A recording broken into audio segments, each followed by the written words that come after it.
আমার ভাতারের মন ওয়াইফাই এর মতন, যেটি যায় জিঙ্কাকে যায় যার তার সাথে কানেক্টিং হয়ে যায়। ওয়াইফাই এর জিঙ্কা খালি কয় ডিজিটের পাসওয়ার্ড দরকার, আমার ভাতারের সঙ্গে কানেক্টিং হওয়ার জন্য খালি একবার দেখা করা দরকার, সামান্য কিছু দু চারটা মিষ্টি করে কথা কোয়া দরকার, তাহলেই বাস হয়ে গেল মোর ভাতার কানেক্টেড। তোরাই অনেকেই মোর এই সারাদিন ভাতারের নামে দুর্নাম করার কারণ জানবা চাইছ, তাই আজকে মুই সেই কারণই তোর গক কবেন। আজকে সেই দুঃখের কথাগুলা মুই তোর গক কমু যে মুই কৃষক সারাদিন ভাতারের নামে দুর্নাম করো। এমন কোন পাশান এই দুনিয়াত হইতে পাবিন না যে মোর দুঃখের কথা শুনে কানবে না। মোর দুঃখের কথা শুনে পাশান কা বরফ গলতে বাধ্য। হ্যালো এভরিওয়ান, আসসালামু আলাইকুম। কেমন আছেন তোমরা? আশা করো অনেক ভালো আছেন। তো দেখো আজকে মুরগির গোশত আনতালে চলে আনতে অনেকেই তোমরা তো জানেনই মুই মুরগির গোশত, হাঁসের গোশত, যেই গোশতই হোক সবসময় মাকে সবসময় রান্না করো গোটা মশলা দিয়ে। এই জন্য আজকে মুই ভাবনু যে আজকে যেহেতু এত বড় একটা মুরগি আনদছো, মুরগিটা মুই তালানি করে ভাজে ভাজে আনদো, আর মোর জীবন মোর ভাতার ক্যাঙ্কাকে ভাজা ভাজা করেছে সেই দুঃখের গল্পগুলা তোর গক শোনাও। তোরাই তো সবসময় মোর গল্প শুনে আগ করেন, আজকে মোর গল্প শুনে তোর গক কান্দা লাগবে, এটা মুই তোর গক কথা দিনু। তে তোরাই এখন শোনো মোর দুঃখের কাহিনী। মোর বিয়া হয়েছে 2014 সালের ডিসেম্বর মাসের 21 তারিখে। ওই সেই দিন থেকে আজ পর্যন্ত মোর ভাতা এমন কোন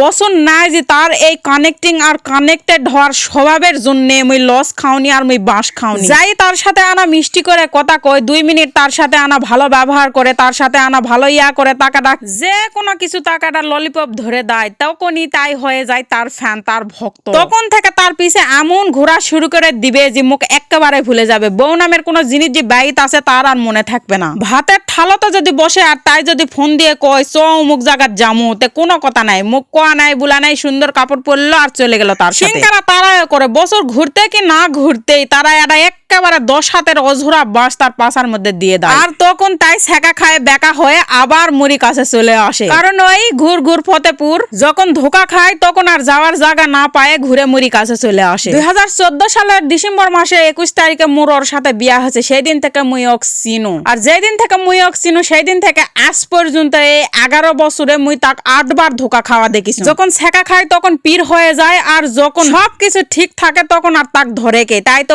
একেবারে লাটাই ছাড়া ঘুরি। তোরা এখন কো বুঝি আপা এত ধোকা খায়, এত ছেঁকা খায়, এত মানুষের সাথে কানেক্টেড হয়, তাহলে তুমি তার সংসার করছেন কৃষক? এটাই তো আসল বিষয় ভাই। আমার ভাতার ছেঁকা ঠিকই খায়, তবে মেয়া মানুষের কাছে লয়, খায় ছেঁকা মরদ মানুষের কাছে। এই প্রাণী তো ছেঁকা খায় তার বন্ধুদের কাছে, আর যে কোনো বন্ধু তার সাথে যদি 2 দিন কি 4 দিন মিষ্টি করে কথা কয়, সুন্দর করে কথা কয়, তাই তাক মনে হয় নিজের কলজাটাও খুলে দিবে।